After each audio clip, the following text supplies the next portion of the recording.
तो स्टूडेंट्स, आज के इस वीडियो में पहली बात तो आज हम लोग अब स्टार्ट कर रहे हैं सेकंड लेसन, 10th क्लास का सेकंड लेसन, ठीक है, जो नियंत्रण एवं समन्वयन, ठीक है। तो उसके अंतर्गत हम लोग पढ़ेंगे प्लांट हार्मोन।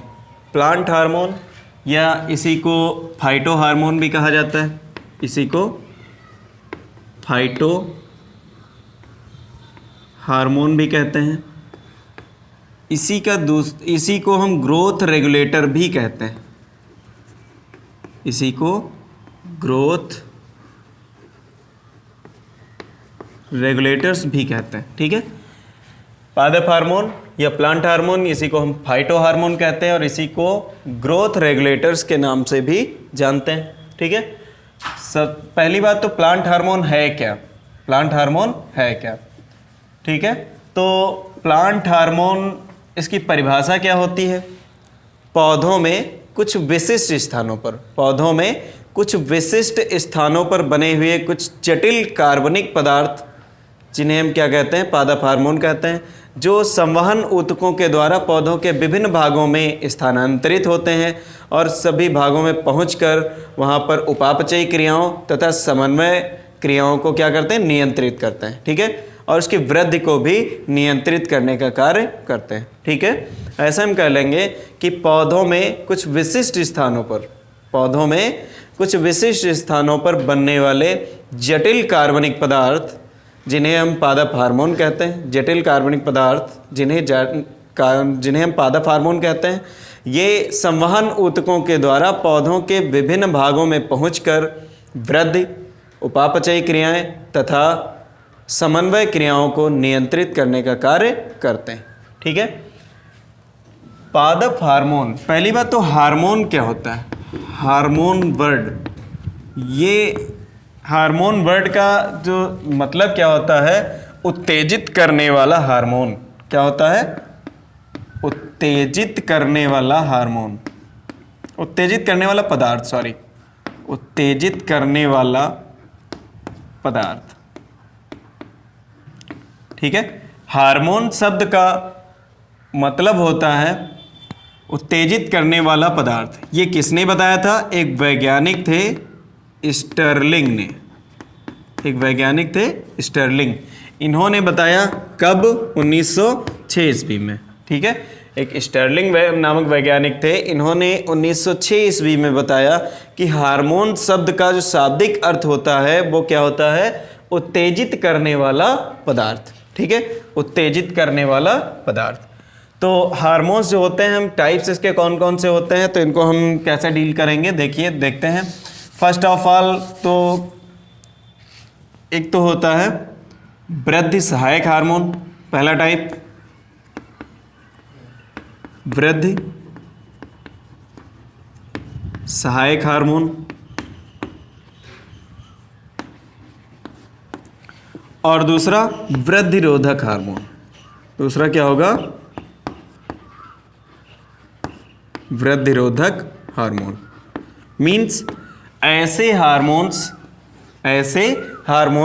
जो पौधों में वृद्धि को प्रेरित करने का कार्य करते हैं, वृद्धि सहायक हार्मोन्स कहलाते हैं। और ऐसे हार्मोन्स जो पौधों में वृद्धि को रोकते हैं या अवरोध उत्पन्न करने का कार्य करते हैं, वृद्धिरोधक हार्मोन कहलाते हैं। वृद्धि सहायक हार्मोन कौन कौन से होते हैं ये हम देखेंगे। तो वृद्धि सहायक हार्मोन जैसे एक तो होता है ऑक्सिन है, ऑक्सिन, जिब्रेलिन,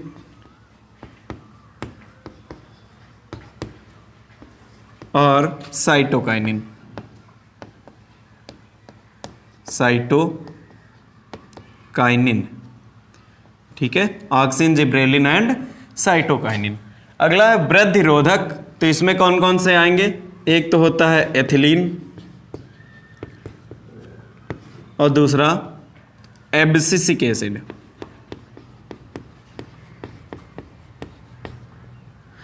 एब्सिसिक अम्ल, एथिलीन और एब्सिसिक अम्ल, ये दोनों वृद्धिरोधक हार्मोन होते हैं। और ये जो होते हैं ऑक्सिन, जिब्रेलिन और साइटोकाइनिन, ये कैसे होते हैं? वृद्धि सहायक हार्मोन होते हैं। तो अब इनमें से हम लोग जो है एक एक करके सभी को डील करेंगे। तो देखते हैं, सबसे पहले ऑक्सिन। सबसे पहले कौन सा? ऑक्सिन। ऑक्सिन हार्मोन जो होता है इसकी खोज किसने की थी? ऑक्सिन हार्मोन की खोज किसने की थी? एक वैज्ञानिक थे, वेंट।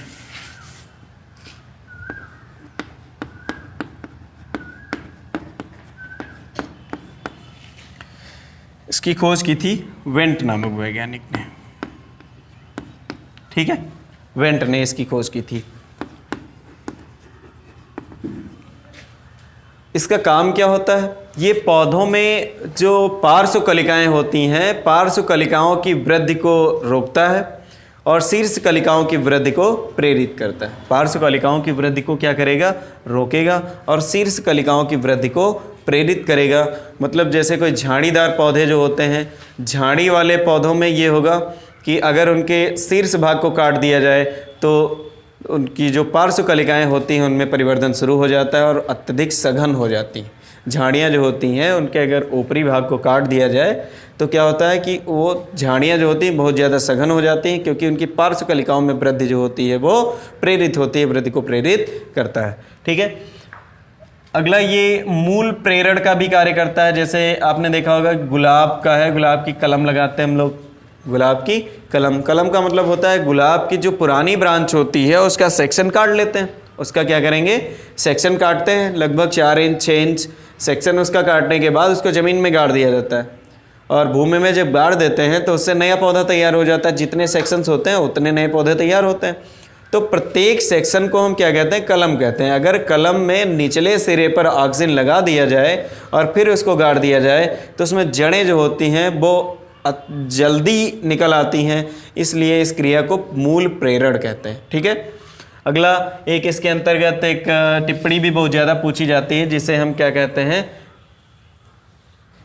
फोटोट्रॉपिज्म। ठीक है, प्रकाशानुवर्तन। ठीक, प्रकाशानुवर्तन को हम लोग डील करेंगे। प्रकाशानुवर्तन,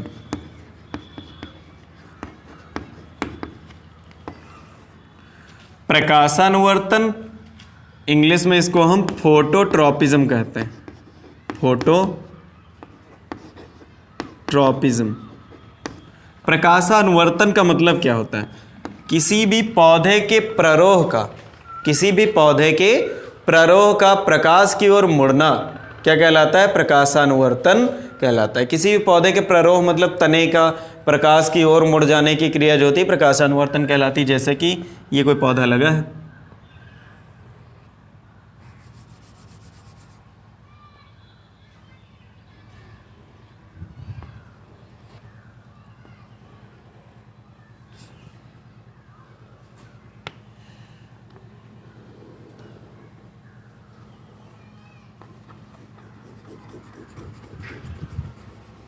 जैसे ये गमला है और इसमें कोई पौधा लगा है।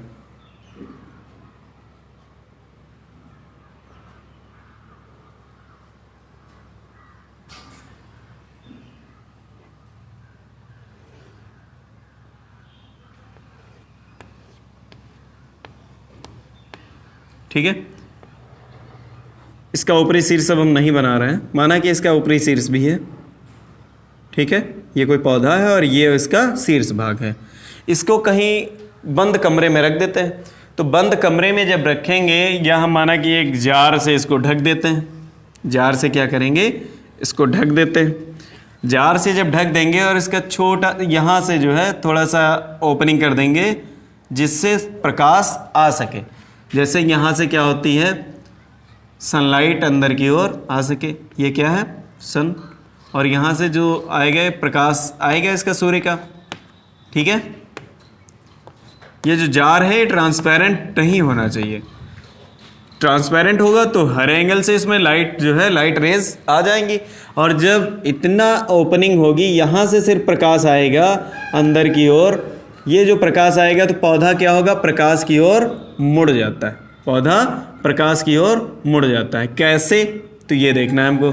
देखिए इसका जो प्रकाशिक भाग होता है, ठीक है, पौधे का जो प्रकाशिक भाग होता है, प्रकाशिक भाग में ऑक्सीजन की सांद्रता जो होती है बहुत ही कम होती है। अप्रकाशिक भाग में ऑक्सीजन की सांद्रता अधिक होती है। ठीक है, पौधे का जो प्रकाशिक भाग है, प्रकाशिक का मतलब ये वाला भाग, इधर से सूर्य का प्रकाश पड़ रहा है, ये सनलाइट इस पर अगर पड़ रही है तो ये इसका प्रकाशिक भाग कहलाता है। ठीक, तो इस तरफ ऑक्सीजन की सांद्रता जो होगी वो कम होगी, लेकिन इसके अप्रकाशिक भाग में जस्ट अपोजिट डायरेक्शन, ये जो होगा यहाँ पर ऑक्सीजन की सांद्रता क्या होगी, अधिक होगी। और जब ऑक्सीजन की सांद्रता इसमें अधिक होगी, ऑक्सीजन है कैसा, वृद्धि सहायक हार्मोन होता है। वृद्धि सहायक मतलब ये वृद्धि को प्रेरित करता है। तो जिस तरफ इसकी मात्रा अधिक होगी उस तरफ वृद्धि अधिक होगी, क्योंकि वृद्धि प्रेरक हार्मोन है। तो इस तरफ मात्रा अधिक है तो इस तरफ वृद्धि ज़्यादा हो रही है इस भाग में, और इधर मात्रा कम है तो इधर वृद्धि कम होती है, जिससे पौधा क्या होता है, धीरे धीरे ये प्रकाश की ओर मुड़ जाता है। यह क्रिया जो होती है प्रकाशानुवर्तन कहलाती है। और इसकी जड़ें जो होती हैं ये अपोजिट डायरेक्शन में मुड़ जाएंगी, ये ऋणात्मक प्रकाशानुवर्तन कहलाएगा। और प्रारोह का प्रकाश की ओर मुड़ना धनात्मक प्रकाशानुवर्तन कहलाता है। पॉजिटिव फोटोट्रॉपिज्म और रूट्स का इसकी अपोजिट डायरेक्शन में मुड़ जाना ये क्या कहलाता है, ऋणात्मक प्रकाशानुवर्तन या नेगेटिव फोटोट्रॉपिज्म कहलाता है। ठीक है, तो ये ऑक्सीजन हार्मोन होता है।